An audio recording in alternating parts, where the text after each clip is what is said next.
Hello guys, welcome back to the vlog. ને આજના વ્લોગમાં ફરી વાર તમારા બધાનું સ્વાગત છે. ને આજે છે ઉત્તરાયણ, એટલે હું જઈ રહ્યો છું મારા ઘરેથી કમ્પ્લીટ તૈયાર થઈને મારા ફ્રેન્ડના ઘરે જ. આપણે ફિરકીન પતંગ બધું મૂક્યું છે, ગાડી આપણી કમ્પ્લીટ રેડી છે. એટલે હબદન છે ને ભાઈબંધના ઘરે દન સડી જઈ ધાબા ઉપર. તુજા રે બાબા તુજા. હું આવી ગયો છું મારા ફ્રેન્ડના ઘરે. અહીંયા સાઉન્ડ સિસ્ટમનું કામ પહેલાથી બધું ઓલ સેટ ઓકે છે. મારી પહેલાં ઘણા બધા પતંગો સગાવવાનું શરૂ કરી દીધું છે. હું આવી ગયો છું હવે ધાબા ઉપર. મારી પતંગના જેવા કિન્ના બધા પતંગ આકાશમાં એકવાર સગવા સડે એટલે પૂરું કરી દેવાનું છે. એક એકની પતંગ કાપીને નાખું તો મારું નામે કેતનને સડવા જો ખાલી મારી પતંગ ઉપર. પતંગના કિન્ના કમ્પ્લીટ બાંધીને પતંગ રહી છે હાથમાં રેડીને મારો ભાઈબંધ મારી પહેલા પતંગ ચગાવે છે. એની પતંગ જો ચગી જાય ને એકવાર પછી કોઈ કાપી નાખે તો મારો કંઈક વારો આવે. અને બાકી સારી બાજુ પતંગ તો અત્યારે સગે એવો ખાલી એકવાર મારી પતંગ શકે ને એટલી વાટ છે ખાલી, પછી તો હું તમને દેખાડું.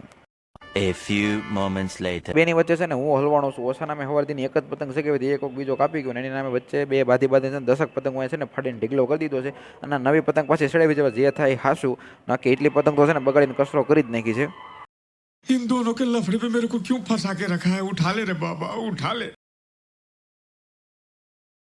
બપોર પછી હું જમે કારવીને કાળા ચશ્મા કાળી ટોપી પહેરીને આવી ગયો છું ધાબા ઉપર કાળા તડકાનો. અને આજના હાથમાં છે ને એટલી પતંગો વિધી છે. આ પતંગો નવી છે અને આપણો એક ભાઈબંધ છે નીચે ફિરકી પડીને છે, બીજો પતંગ ચગાવે છે. આ બે પતંગ ચગાવે ત્યાં વધેલી નવી પતંગના હું કિન્ના બાંધ લઉં જેથી કરીને મારે વચ્ચે ઊભું ન રહેવું પડે, વચ્ચે કાંઈ બીજી એડવર્ટાઈઝ આવે નહીં.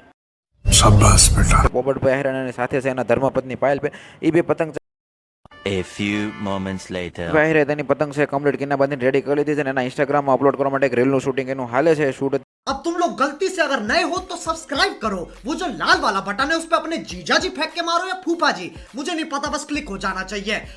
बाय.